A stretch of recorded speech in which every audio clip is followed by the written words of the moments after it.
see this ad for everything's about some new drug that's going to help you out. And they always come with the disclaimers that feature hideous warnings while being mumbled, and they take up about half the ad about the side effects and the possible negative implications of taking this drug on a regular basis. Meanwhile, the woman is walking through a field of butterflies. She's blowing bubbles, walking a little puppy on a rope because she just took 2 pills and got over lifelong depression. Incredible. But the Jardiance ad, have you seen that? Jardiance, I believe it's a diabetes medication. And they got this big fat chick who gets off a train and immediately is leading 25 to 30 people in singing songs about how wonderful the effects are of Jardiance. And I'm thinking the last time I saw a drug like that was when we had Dennis Rodman doing shows at that Bamboo Beach Tiki Bar right on the beach here in Fort Lauderdale. And he was like gargling with Goldschlager. Yeah, he's pretty much out of his mind the entire time. And one night he comes on our show, and I've never seen a guy happier in my life. And I thought, whatever drug this guy's on, I want some of that. Yes. I don't know that Jardiance gives you that kind of a feeling, but you would assume that it just was a key to happiness, that as soon as you started guzzling a bunch of Jardiance pills out of this bottle, that you were going to be happy and your diabetes was going to disappear, or would get to the point where you just didn't fucking care about possible complications and the implications of having this hideous disease. Unbelievable, right? So we have to get rid of that. The time. Wake up with Defo, joined by Lubie. Welcome to the Defo.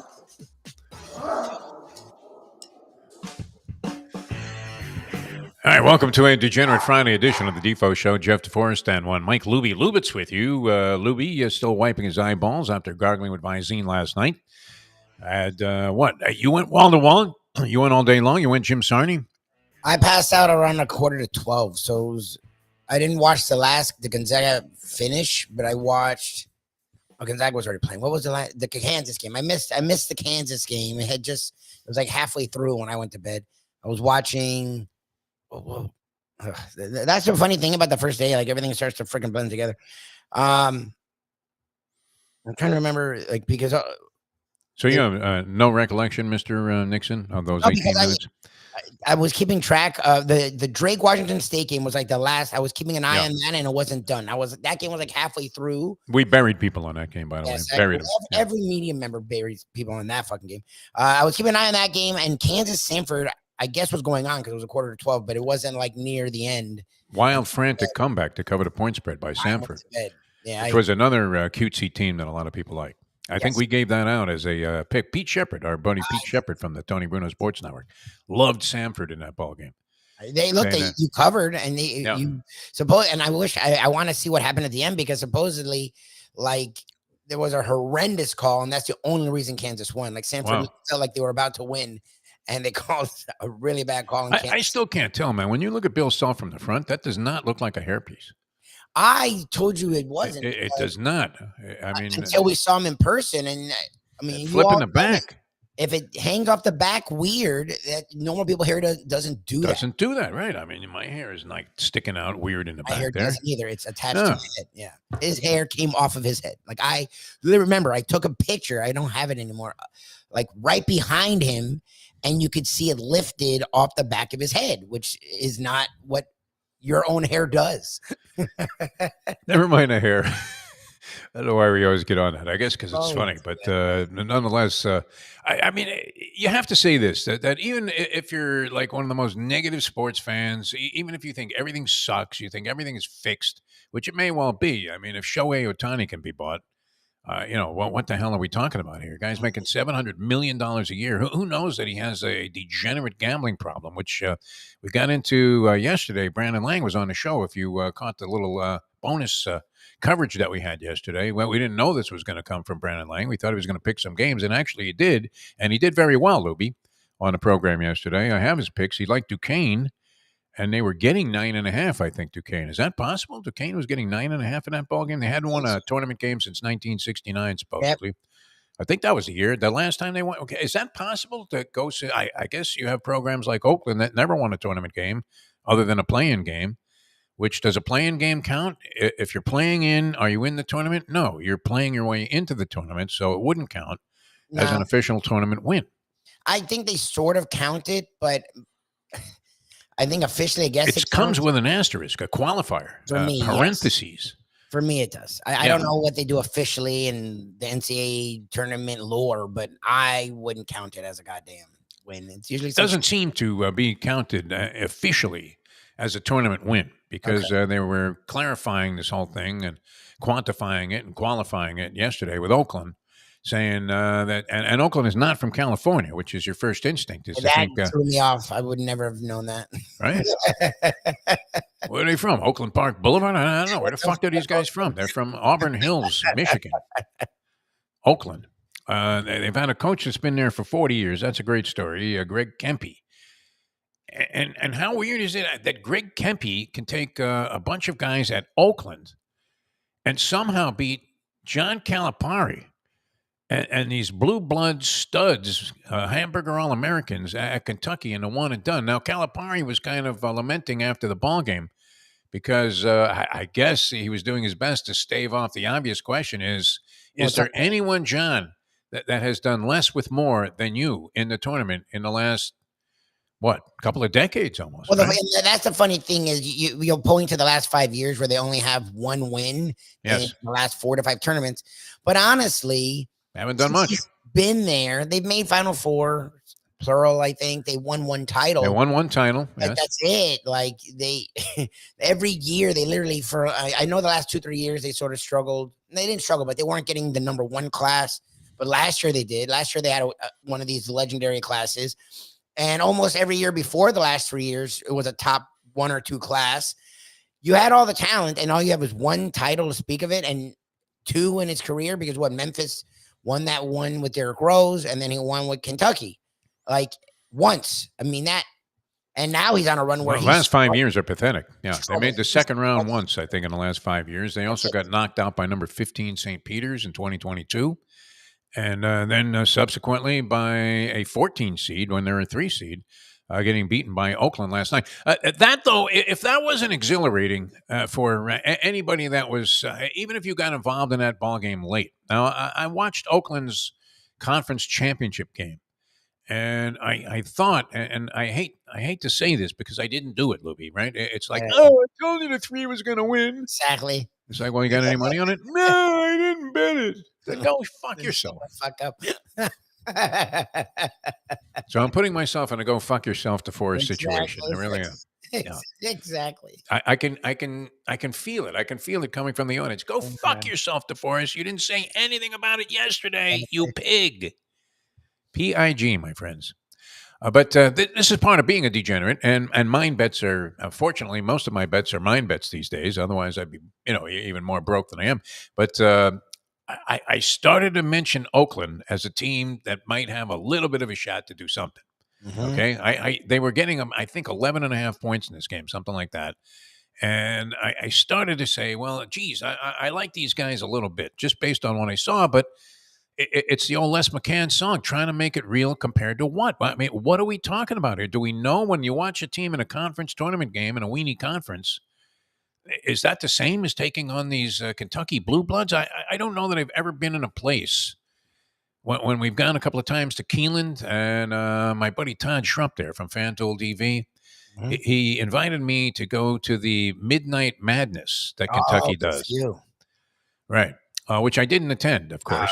I'd want to go. That's got to be freaking. Yeah, it was, during the COVID year and everything. You were thinking, do I really want to be in the midst of 20,000 screaming, saliva-spewing Kentucky basketball fans, co-eds? I mean, who knows? You could get anything there. You could get herpes. You could get the clap.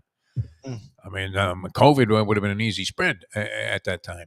So I didn't go. But what I was going to say is that is there a more conscious basketball backing crowd than these Kentucky Wildcat? I guess you could say Duke with the crazies, the Cameron crazies, but the whole city. I mean, that's all they're into in Lexington. They have all this stuff going on with horse racing at the time, but it clearly is the number one thing there, man. I mean, it drives the whole state. Kentucky basketball. Yeah, well, because Louisville basketball has a long tradition there too. Kentucky basketball's one, but basketball it's horse racing, whiskey, and basketball. I mean, That's and it. basketball's one. Maybe not even in that order. Yeah. No, it's not. It's basketball, horse racing, and whiskey, and it may be horse racing and whiskey tied. I think it might be whiskey number one. These guys are fucking drunk all the time, man. They're bombed. And maybe they're just drunk enough to think that Calipari might be onto something. But Calipari was lamenting after the game at the press conference that, well, you know what? Maybe I got to rethink my approach because he's got all these 18, 19-year-old kids that are on his roster, and that's his whole lineup. And they're now going against guys that are like 25 years old. Yes, yep. And now with the portal and the grad thing, and yep. So you have these teams that have been together where they're playing like 5 seniors or whatever, and they're going against a bunch of guys that are still getting used to each other and trying to figure out if they can submerge their ego deep enough to go ahead and be in some kind of symmetry with other guys that are of an equal caliber in terms of celebration, celebrity, and stardom coming into the situation. Meanwhile, these guys at Oakland have just been grinding it out in practice every day with this Kempe guy and thinking, yeah, maybe we can do it. But they certainly weren't, wilting, violets in the situation.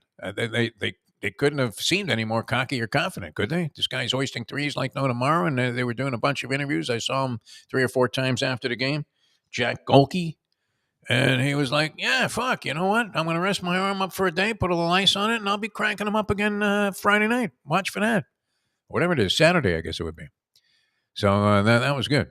But anyway, Oakland was the big story last night. You had to find that somewhat exhilarating when they knock off Kentucky. And it was great at the end of the game. I mean, you talk about tense, dicey, because how many times have you seen it happen where the Cinderella team, and that was another thing Golke says as he's leaving the interview after the game on TV.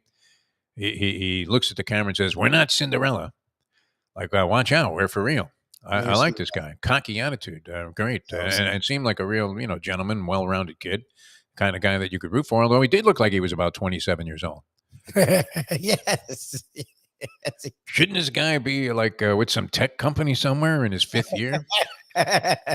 My God. What do they study at Oakland University? Do we know?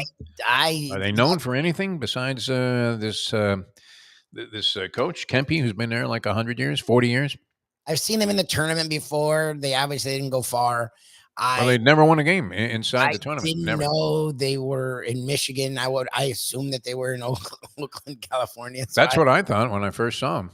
No idea. I know nothing about that university. I give them credit. Look, that's the one thing when these teams pull off these upsets. A lot of the time, yes, the next game they go away, but if you knock out again, and that's my thing with FAU, after if they can get by Northwestern, if they somehow knock out UConn, you've taken out number 1. Like, yeah, there's no one better left. So that's the thing is, once you beat number 3, why can't you? Who are they playing? NC State? Like, why can't you beat whatever the hell the 6 or the like the 11? Oh, it was NC State. I mean, I know they're rolling now. They won a lot of games in succession, but including a very impressive performance last night. NC State, but I mean, are they invulnerable? Oh no, they're a team that should not be in the tournament. Look, again, we've joked about this. They'll win 2 games because again, that team always does. Yeah. Or those two, because Michigan State did the same thing. Michigan State shouldn't be in the tournament, and they won decisively. So, like, I nobody mentioned NC State like going into that ACC tournament and said, "Hey, watch out for the Wolfpack." They finished. Holy Jim Valvano, what are we talking about here? They finished, I think, under 500 in the conference. Like, in an ACC, that was not good. Like, that was super down. But these teams get together. The Burns Jr. guy now is playing. I love that guy. I really do. He's my favorite player in the tournament.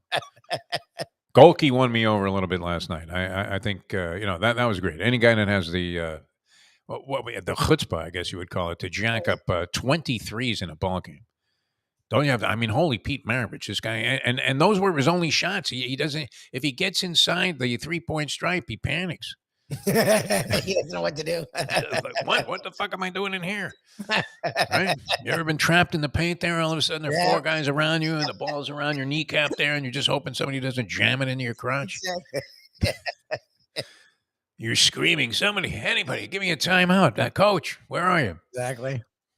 Try to call one yourself. The ref doesn't see it. Yeah, they don't see it. You're getting fouled. No one calls the foul. Right. You're just trapped. Dribbled right into the crowd. Unbelievable. But this guy he doesn't operate inside the 3-point line. It's incredible. And he was hoisting. They weren't the easiest of shots. To hit 50% on that. What was very, very impressive. Plus, he missed his first two, so he goes 10 for 18 from that point. Nice. And it was remarkable. He had a bank shot go in. I mean, he had some garbage go in there also. But in general, he was taking tough shots from long distance. And he had that John Sunbold spin on the ball, right, where the rotations were just perfect, right? You didn't see the thing wobbling, nothing. It was great. So that was a lot of fun. What else impressed you about this thing yesterday, Lubie? Because Duquesne was pretty cool. The fact that Duquesne hasn't won since. Is it really 1969? Is that the right year? Yeah. Yes, because that was the upset of the day until Oakland did their thing, and Andy was like, we were trying to figure out what happened in Woodstock, and exactly. And these guys, that was the last time they were relevant. Unbelievable. Andy was like, but none of that. Like, who cares? It's like what we say with Mark Lawrence. We love Mark Lawrence, but it's like no one from 1969 was still there yet. But again, that shows I don't do all the trend stuff. Like, I don't care if they haven't won in this weather's in the 70s. Okay, but it's a different team now. Yeah. But that's over 50 years of them not winning. Like, that's my thing. At what point do you buy in? Yes. In the 50 years, they haven't found a way to win a game. So that tells you that this program doesn't contend well in the tournament. But look, it was nice to see. South Carolina was the professor's one of his big plays, the one that we gave out on Mayo's show. We didn't give out here Mayo's show. Yeah. That went up in fucking smoke. Nevada was up by 17 in the second half, and they fell flat to Dayton. So yeah, I mean, and then you had your ups, your chalk annihilating Arizona, just coasted through. Iowa State just coasted through. Gonzaga just coasted. Gonzaga was a team that a lot of people were like, oh, McNeese. Oh, people were chanting McNeese, getting 6 and a hook. In fact, that was the one game that Brandon Lang lost on the show yesterday. He had McNeese in the Gonzaga game plus 6 and a hook. Yeah. Other than that, all over it, 3 out of 4. He gave us some games for today. I wrote them down, Lubie. He's got UAB plus 7.5. New Mexico. Everybody loves New Mexico. And that was a Defo show special here at minus 1.5 today. James Madison. These were Brandon Lang's selections yesterday. Plus 5.5. And Utah State plus 4.5 is what he gave us yesterday in a little overtime that we went into on the program here, which... That was really sort of an eye-opener, right? You're asking yourself, hey, wait a minute. That makes far more sense than the story we're getting. He went 4-1 yesterday. Oh, yeah, we'll get to the time. He went 4-1 on our show yesterday. Yeah, he was right on top of it. It really was, Brandon Lang. Oh, wow. Yeah, off to a good start. You would think, I mean, guys like the professor, and unfortunately, he loves South Carolina, and that was one of the things he gave out publicly, but...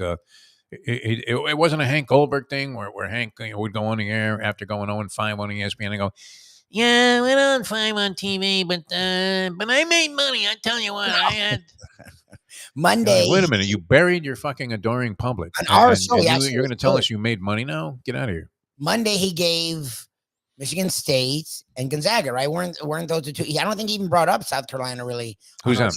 Oh, the professor. Yeah, I think he gave Michigan State and Gonzaga. I think those were the two games. And then he Colorado State wasn't like big. The Virginia he had that Colorado State in the play-in game. That was a good call. Yeah. And he had Michigan State. I remember he was big on Michigan State. He was big on Gonzaga, and the play-in he talked about Colorado State. Or whoever Virginia played. He said Virginia was a fraud, and they ended up losing. So he was good on our show Monday. He just texted me South Carolina, and I opened my big mouth because he used the terms he uses. This was a secret release that was not necessarily meant for public consumption. You blabbed it all over the place to the hundreds of thousands of followers of the Mike Mayo Lunchbox Show while downing that crab corn chowder, which was amazing there at the Even Keel Fish Shack yesterday. They hit it on the head. I would have to rate that, and I've had it at other places. I'm not necessarily inclined to go out and order fish and chips. The British thing, of course, it's fried fish and some French fries, right? Could you do any more damage to your heart than that? No. Exactly. But I'm eating fish. Yeah, but you fucked it up. Exactly. You stopped making Put a bunch of fried bread around it. Right? You're spitting up blood. Unbelievable. But if you were going to have it, that even keel version of it is as good as anything I've ever had. It really is, including Yeah, the it's Fish great. Shack, which are very close in name, but and sort of in quality also. Yeah. Fish Shack, that's in Lighthouse Point, which is one of my favorites. But I can't imagine doing it any better than they do at Even Keel Fish Shack. No, I mean they use mahi mahi. Like You usually could go to like some British pub, cod it's not or as good, yeah. And it's fresh, that was the thing that you can really taste the difference. It was fantastic. But yeah, so you blab that out to the 150,000 people. The professor loves South Carolina, and he's making a big boy bet on this game. And unfortunately, it ended up being a burial. The thing, though, that I mean, this Otani thing fascinated me because I'm thinking when I'm reading the story in its origins, and all of a sudden, this guy just found a way to rob and suck $4.5 million. I don't care how much money you have, you're going to notice if your bank account is getting drained oh yeah. to that level. It's not like he was missing some change or something, and they stamped it in the book. This is $4.5 million. That's a pretty good chunk of change. I don't know how he spreads his money around, Otani. He has plenty of it, but nonetheless, 4.5 million. You figure somebody would notice it, right? You Does he know, not have? If he's not fluent in English and is not inclined to get involved in a lot of mathematics, uh, wouldn't he have somebody, of you'd have a some level of competence and maybe even a fail-safe system so he couldn't get robbed by some crooked accountant? he would have a team. No, when you have money like that and you're that high profile, and put it this way, the organization you play for would be smart to make sure you have a team. Like that's and this. I mean, there's no way he doesn't have a team. That's why the stuff we've heard since makes a lot more sense. That he definitely knew, and we don't know if he was involved, but he was there for his buddy and helping him out. I don't know. My problem is that the story. Who is this guy? Lenny Dykstra? I mean, Exactly. what are we talking about here? Exactly. You would think exactly that. I mean, especially the proud Japanese, they're very meticulous about everything and the Yes. way they take care of things. Especially In money. general, I mean, these aren't racial connotation statements I'm No, making. it's no. Very complimentary. It's fantastic, right? You look at a guy, and say, "Hey, that's the way to live." I mean, with a lot of respect for things, and yet, I mean, he just, as an oversight, let this bum, this interpreter, this degenerate freak gambler, have access to his bank account and drain $4.5 million. So the story that when it came out in its origin seemed preposterous, didn't it? That this guy just somehow Everything managed just to took it. rob Otani and wired the money straight from his account with his name on it to this bookie who was under investigation by the FBI. Look, to me, I was like, why would he even have access? He's not a business manager, but Andy and Ken were like, look, Yeah. if he's the guy that's speaking for him, he may be so inclined to be paying bills for him and helping him out in that regard. Could which be, I guess is true. But Otani never know. Like you all, everyone, you have an accountant, you have a financial manager, you have all these things that would be checking your accounts. Like, so he would look the stuff that came out recently where it was like, yes, he knew it was his good friend and he paid his debts off, which would make sense. It's still, But wouldn't he be horrified? I mean, if he knew that this guy was betting, it's too close to the home, to feel comfortable with it if you're Otani.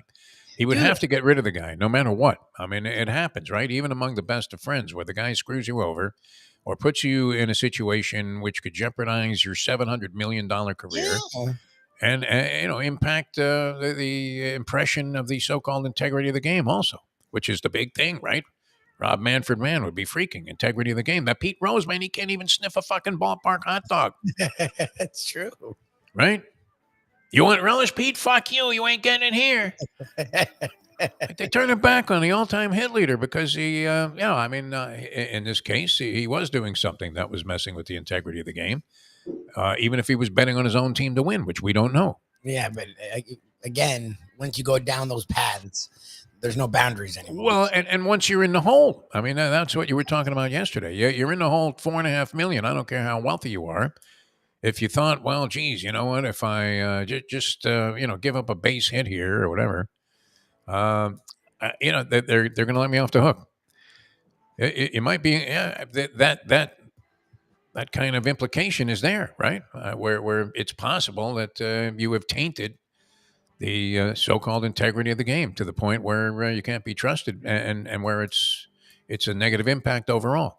So he can't have that, right? I mean, if I knew that somebody was doing something like that, and it could, I mean, when we were doing shows and you're associating with some people, and you're thinking, fuck, I can't hang around with you anymore. That's it. No. I'm sorry. And whatever we make, you don't want to risk it. Like you're Yeah. telling me this guy.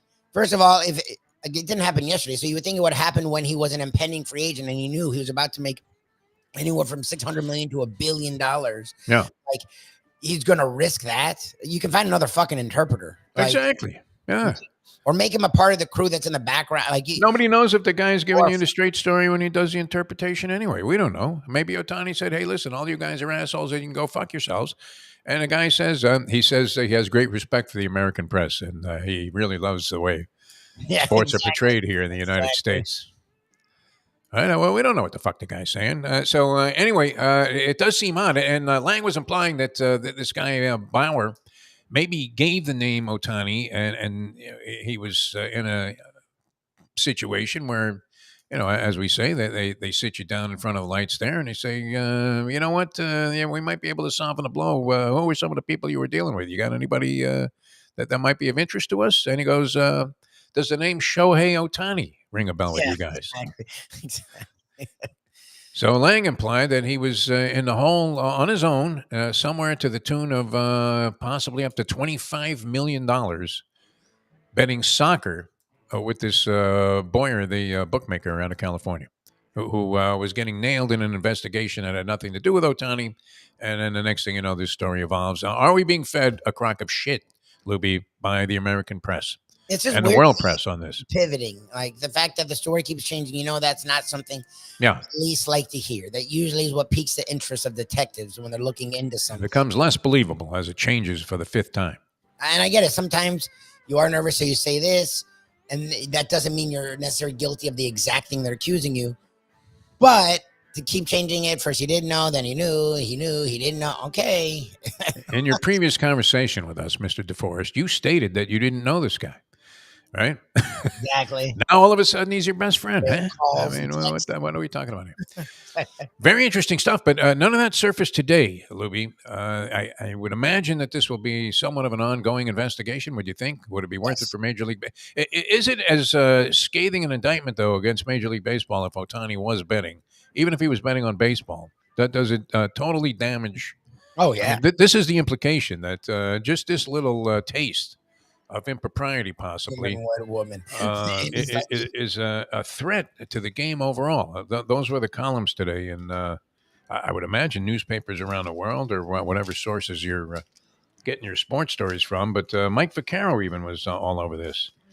They do have like 100 pages on the NCAA tournament here. Isn't it weird to have a real sports section? You have to dig like through page after page. Look for stuff. Donaghy is weighing in on this also. I love the Donaghy stuff. That's my favorite is when like Donaghy. They always go to Donaghy now. Who did it. Well, because look, it's like going to Tannenbaum. Even though he sucked as a GM, he was the guy that made all these shitty moves. Yeah. So in their mind, that means he's experienced. Yeah, his experience is sucking. But I'd rather the guy that hasn't sucked yet. Maybe he could have been good. But Donaghy did it. So they're like, he knows. Does he? I mean, again, because a lot of people we've talked to have said, yeah, but that's the thing is he's a douchebag. So the lowest form of scum, basically. Like, he's in the hold of the Gambinos, and he's point shaving essentially, and doing fixing basketball games in the NBA. I mean, this isn't like some low level college game that nobody gave a fuck about. I mean, we're talking about NBA basketball here. Yes. The show goes on. A star caught off guard by bombshell. That's one story. Yes. And then Mike Vaccaro, our good friend Mike Vaccaro, has a column, all parties hoping Ohtani's hands are clean. That's it. That's the way it should be framed. You don't want to say he did it fine, but you can't say he didn't. Yeah. You can't say it doesn't look fucking weird. Like the whole It seems a little strange to me. Looks fucking I don't know. And Andy's not wrong. Look, the athletes, a lot of the time, the star athletes are the guys that gamble because, again, their ego's so strong and they're so fucking competitive. What's more competitive than putting your own fucking money where your mouth is? On top of that, and this is stereotypical, but it's anyone that's a gambler. I've seen this and I've heard this. The Japanese, as hyper focused as they are at earning money, they are massive degenerates. Oh, Jesus Christ. Are you kidding me? Check out the Pai Gow poker tables at any Vegas casino. It's a stereotype, but it's a very well documented stereotype where it came from somewhere. Like You really wonder where all these guys got this kind of money from when you're in a casino and there's an Asian push there. Now if they push an Asian dealer on you while you're at the blackjack table, yeah, run. yeah, exactly. So I mean, run for your fucking lives. As soon as you see Phu from Cambodia, PHU, boom, out of here. I'm sorry. So I'm not playing anymore. Yes. Definitely did it. Tear up my market. Around this that feels like something's there. Like there's something fucking there. I mean, it's possible that the story's true. So you ask yourself, what's more believable? I mean, could this be the truth? It was kind of like, sometimes it's not beneficial to tell the truth because the truth is more unbelievable than all of the other theories. Oh, the thing with your son when you gave him the shirt, he wore the shirt. Exactly. Fucking comic ruined it. But again, you can't go to your girl and go, I did wear it. Because she's wondering, and this is what happened. My son's at a comedy show, and he's wearing like a pink, what were those shirts with the alligator on them at the time? They were very, very popular. They're still popular. They're still huge. Lacoste. Yeah, there was another brand also, but I think it was the other brand. But Izod. I feel like they were very popular shirts, right? And nice shirts, right? So his girlfriend at the time gets him this shirt for his birthday, and he was accused by her of never wearing it. So it was like pink. Right? Like, why don't you wear the shirt? And there was a big stigma about the fact that it was pink. So oddly and ironically, we're at a comedy show in Boca, and the comedian was this wise guy out of New York. He did a lot of, things, some of which were somewhat grotesque. And one of the things he does is he says, look at that guy in a pink shirt. Can you believe it? And he starts picking on him about the pink shirt. He says, give me that shirt. So my son takes the shirt off, and the comedian rips it in half. And I noticed, Jesse, who's usually very upbeat, I mean, he just slumps into a bummer, the likes of which, I mean, the rest of the show, the guy's totally disconnected. He looked like Todd Bowles on the sidelines during a last-second drive by the Buccaneers. You're like, that guy's coaching? Wow, okay. So anyway, I asked him, what's wrong? We'll get you another shirt. No problem. He goes, that's not the problem. The problem is that was a gift from my girlfriend, and she keeps asking me why I don't wear it. And I was going to wear it, the next time we went out. I said, well, fuck, you can't tell her the truth. No one's going to believe that. It sounds like you're lying for a girl kissing you and taking your shirt. That's what it sounds like. Can you imagine? Yeah. You hate the shirt and you threw it away. Like that's you're going to tell her that I was at a comedy show and the comedian asked for my shirt and then he took it on the stage and ripped it in half? Get the fuck out of here. What are you going to do? Carry the remnants around as evidence? No woman's believing that at all. So you would like to believe. I mean, if the truth, though, it doesn't have as much steam behind it as other conspiratorial type of theories, right? Where, this is a patsy that was told, hey, listen, we'll take care of you for the rest of your life, this interpreter guy. Yeah, makes sense. And don't worry about a thing, man. Nothing's going to happen to you. There'll be no criminal charges. We won't press any charges because you didn't do anything. Yes. Right? So you'll go back to Japan, and you and your family will live happily ever after. You'll have millions of dollars, and you won't have to worry about a fucking thing. That's what it feels like to me. You say you did this. The professor, who is a cynic, and Andy's a cynic too. Yeah. Actually believe it because if Ohtani was a massive degenerate, why would he not want 700 million? Like, why would he be okay waiting to get his money?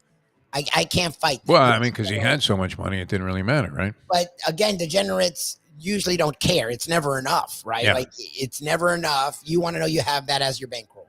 I can't fight. You know what flipped me out? It doesn't matter how much money you have on that theory, Lubie. We used to do the show at the ill-fated, speaking of federal charges, Mikasuki Indian Gaming, right?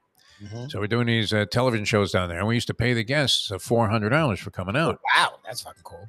Okay, so it was great. I mean, you're handing like Alonzo Mourning a check for $400. What's he going to do? He probably is going to donate it to charity. But there were several guys that came, and they actually ended up cashing the checks at a nearby check cashing store, where there was like a 6% charge or something, to cash the check. And you're thinking, why would they do that? They don't have a fucking bank account. And then you realize that they didn't want anybody to know they had this $400. Exactly. right? Like or whatever. I don't know, but yeah, it was kind of weird to see that. Yeah, and you're thinking this guy makes like 12 million a year. Well, what is he doing? He's going to a check cashing store to cash our fucking lousy $400 check. You got to be kidding me. So I don't know. Yeah, I mean it could be any number of reasons, to feel like the story that we're getting is the truth, but at the same time, it doesn't all add up. The way it changed was a little curious, wasn't it? It's fucking weird to say first Otani didn't know, now to realize, oh shit, that looks worse. Oh no, he knew. Yeah, he kind of knew, but he didn't know. But he doesn't speak English, so we couldn't tell him that he got screwed. Whether it's the truth And or it was not, the interpreter, so we couldn't go to him either, right? that's the thing. Whether it's true or not, it sounds like you're trying to make your story on the fly. Yeah. Maybe that's true. Maybe again, you're like, I think Steve Garvey did it. I'm surprised they didn't blame Garvey and derail his chance to be the California governor. Is he running for governor or senator? I think senator. Yeah. Oh my God, Steve Garvey. All right, we're going to take a quick time out here. We'll come back with a little bit more on a Degenerate Friday. We'll reiterate those picks from Brandon Lang. It was on fire yesterday. You say 4-1. I wrote down 4 games. I guess he gave out another one. Duquesne over BYU, right? Yeah, right. Oregon over South Carolina. Sorry, Ken. Right. Yes. NC State over Texas Tech. Right. Yes. Yeah. Stanford over Kansas. Oh, okay. Yeah, he did like Stanford. Okay. I put that down. I gave him that. Yeah. Right. And then he did have McNeese over Gonzaga. He lost McNeese on the Gonzaga game. But he was 4-1 with upsets. I mean, I take that. Yeah. Upsets, yeah. Sure. Duquesne straight up 9.5. That had to be what, 3-1 on the money line. Oregon and like Stanford. I know people were high on the Stanford. I didn't see that. I actually thought Kansas. The theory there was that Kansas compromised without their leading scorer, and that Stanford could run and gun with the best of them. They actually had to stage a wild comeback, I think, to get inside and cover the spread. But you're saying they got screwed on the final play also. I didn't watch it, but that I saw it on Twitter, and then I also literally on my score app, it says crying foul. Oh, yeah. Foul highlighted. Kansas gets lucky with, they even said, and it's a thing that just gives you facts. Kansas gets lucky with horrendous call to just get by Stanford. I'm like, Jesus, how bad was this call that they're saying even in the fucking app? Holy shit. Yeah, it's not like it wasn't like there were some strange calls, made throughout the whole tournament. There was one play where Oakland ended up getting a basket, and they were calling it a continuation, so it was an and one. And this guy Townsend goes to the line and he shoots a free throw. Normally a pretty good free throw shooter. He ended up having an horrendous night from the stripe, but he did have the game clinching free throw at the end, stretched the lead from 3 to 4 with like 3 seconds to go. But anyway, so he goes in and he's still on the floor. He does a couple of up fakes, and a guy from Kentucky finally goes for it and he fouls him, but he's still on the floor. And then he goes up and takes the shot, and they call it an and one, which I would have given him the and one on that. Could have been debatable, but nonetheless, they gave him the and one. So he goes to the line and he misses the free throw, and everybody thought he was shooting 2. So nobody moves. And a Kentucky player just gets his hand on the ball and he kind of like throws it to the ref who's standing out of bounds. And they ended up giving the ball back to Oakland because he was only shooting 1 free throw. They gave him the basket. You're supposed to know what's going on. If he made a 3, he only gets 1 shot. Like he doesn't get 2. So, they usually give you a heads up 1, but maybe they didn't. I don't know. They obviously blew it in terms of informing people what the fuck was going on out there. And so the Kentucky player just nonchalantly had thrown a ball at a referee and ended up throwing it out of bounds on the rebound, which nobody went for. Yeah. And they gave Oakland back the ball after the missed free throw. Out of bounds. Huh? Unbelievable, yeah. And I don't think they scored on that, though. So at least it didn't turn out to be I want to say they didn't score after that. So it wasn't a big differential in the game. All right. We're going to come back with more. That's what we're going to do, Lubie. All right. And we have our day at Gulfstream Park. Mike Mayo and the Lunchbox crew. I believe the very distinguished broadcaster, Tony Segreto, will be with us. I think he'll be out there, and our FAU will be tipping off. We'll be in the middle of their game. 12:15 they tip off today. FAU playing Northwestern. Yeah. What do you think, Lubie? I think they win. I don't see them getting past UConn, but I feel like they sort of put it together. They have a lot of experience, and I think they'll take advantage of Northwestern in game 1. All right. Well, let's hope so. We'll root for the local team. We don't have UM in there this year, which is unfortunate. Wow. I mean, that shows you how difficult, the degree of difficulty of having something like what transpired last year happen. Unbelievable. Yep. Makes it even more unfathomable. Think about it, right? I mean, so far away just a year later. All right. Back with more in a moment. Now that. The time. I was gonna mention Oakland as a team to watch, Lubie. I feel like an asshole. It's 8:50. Segreto here. Let me ask you a question. What do you look for when you go out to eat? Good food, obviously, friendly atmosphere, not too loud, but good energy, reasonable prices, and a place where you feel comfortable. All those ingredients, no pun meant there, are hard to find unless you're talking about the Texas Roadhouse. You see, they encompass all of those attributes. Really, really good food, amazing atmosphere, good for a family, good for a date, or just a night out for yourself, and prices that will make you extremely happy. Their ribs unmatched. Steaks hand cut every day. Everything, and I mean everything, is made on site, including their incredible bread.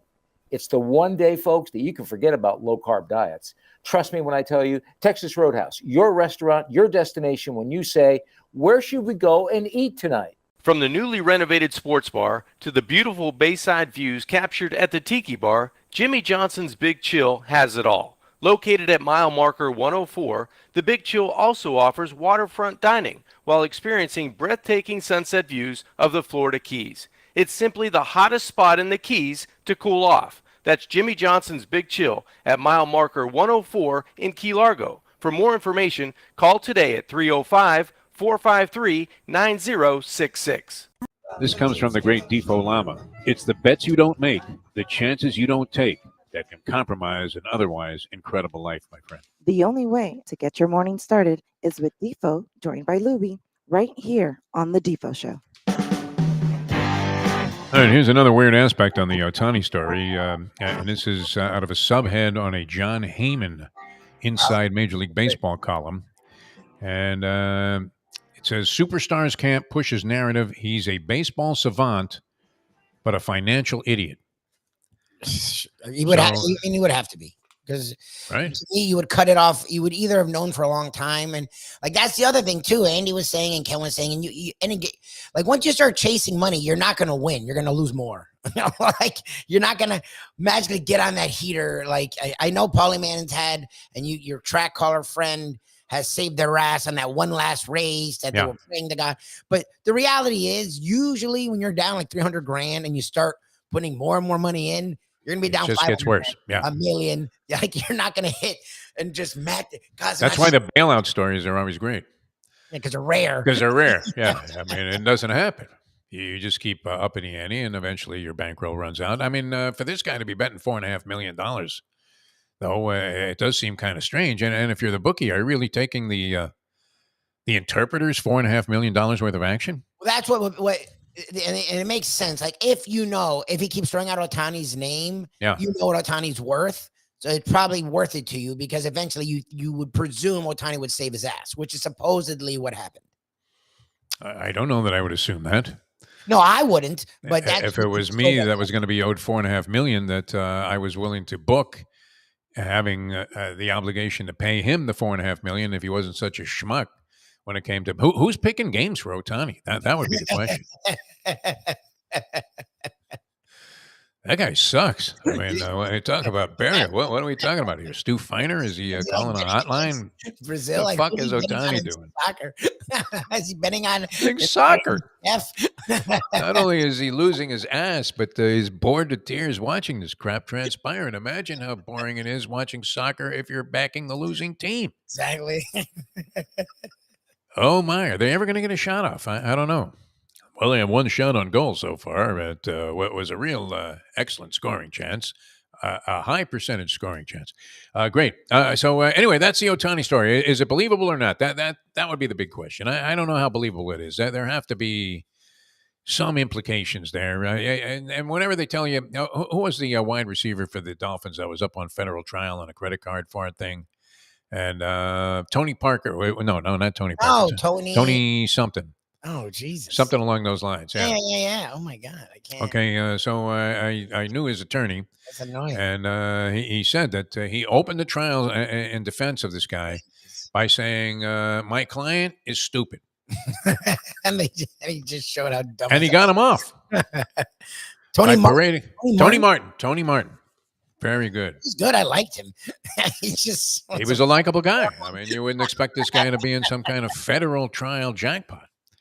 But that was the defense. It opened with the statement. The opening statement by his attorney was, "My client is stupid," and he's pointing right to the guy. Is that not the same defense here? I mean, it worked, I guess. Are they using that as precedent? These Dodger people that are trying to spin this thing? He's a baseball savant, but a financial idiot. I mean, that's your move, is to say he didn't know till it was too late, and then he did help him out because he was a friend, and he obviously has lots of money. I don't know. It's weird to me that he would not have been involved at all. Like that yes. feels a little weird. It seems a little strange, doesn't it? I mean, and who would have to bet that amount of money to get some kind of a thrill? Somebody that had even more money, where $4.5 million. Hey, what are you going to do? Bet $20 a game? I mean, for me, the minute you have like even $1 on a game, it changes everything. Yes, it really does. I don't know that I get the same excitement out of it. Do you dream about hitting a get out bet, Lubie? This would not be in your wheelhouse necessarily. But yes, some kind of a thing in our lives that just showers us with money. Obviously, yes. Yes. We all do. You're watching a tennis match and the odds change because the person that you're rooting for lost the first set, and all of a sudden you're getting 4-1 for them to win the match. And you decide boldly to say, hey, I'm going to take my last 10 grand. You need 30 to get out of a jackpot. Mm-hmm. And I'm going to bet it at 3-1 on this player to come back and win the last 2 sets. And they do it, right? Yeah.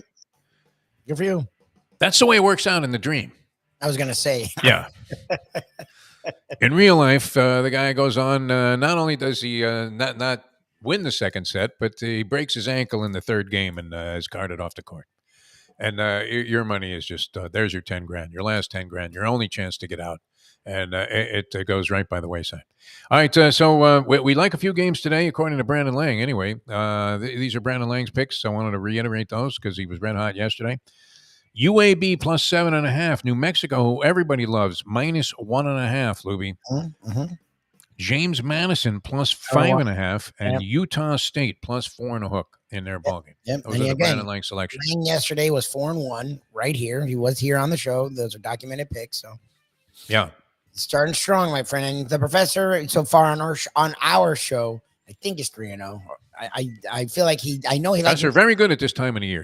Even though that you gave out that South Carolina game without his official release. That was not. I'm not counting that against him. I don't. It was a show that most people don't even care about sports, so I'm hoping it just went into the ether. I think there are a bunch of sick, degenerate gamblers watching that show. I really believe that. That's why it's great we're at the track, because they can all relate. They're all thinking, "Wow, look at those guys, man! They're getting fed great food and showered with drinks." And they're betting their brains out at the same time. How much better could it get? It's always good. All right, we'll see. What's the weather? I mean, is it going to be raining all day? It's suck all weekend, my mom said. I didn't know that. My mom watches the news. I haven't watched the news in a decade. But right now, it looks like garbage. So, it really does, yeah. It could be a very soaked walk of life here today. Yeah, for my lawn, but I don't know if I wanted it right now. But yeah, it looks not great. I mean, we'll see. I know ultras this weekend, so those in Miami may not be happy. It's back. Oh my God, can you imagine washing that thing out?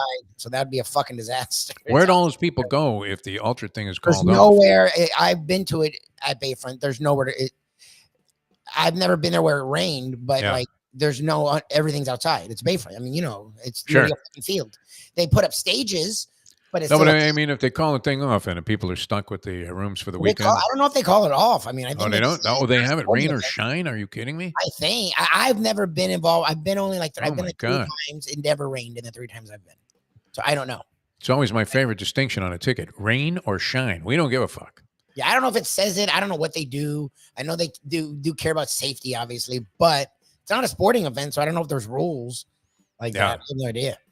Well, we'll see what happens. Yeah, it should be a mess. Huh? Joanne put $6,000 on Ken's South Carolina pick. That would be our luck, right? We end up getting sued for giving out some guy's selection. We're gonna have to issue disclaimers on the show, or maybe get better legal assistance on the program. All right, we're going to be at Gulfstream Park later on today, and we'll be joined by the great Tony Segreto, Mike Mayo's Lunchbox. That gets underway 1 o'clock.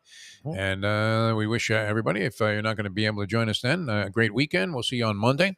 Next edition of the Defo Show. You can catch us on Caffeine TV.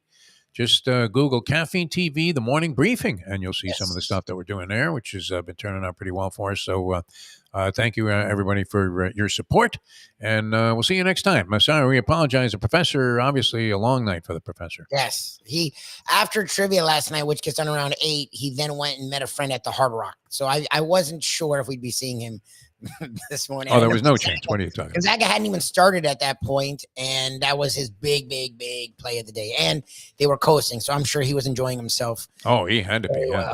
All right. Always good to think one of your degenerate buddies was just hammered in celebration and unable to make post time for the show. All right. We'll see you guys later on, and then again on Monday. Thanks for tuning in, everybody. See you next time as we leave you on that. The time. It's 9 o'clock. Let's go to eat a damn snack. Look what they done to my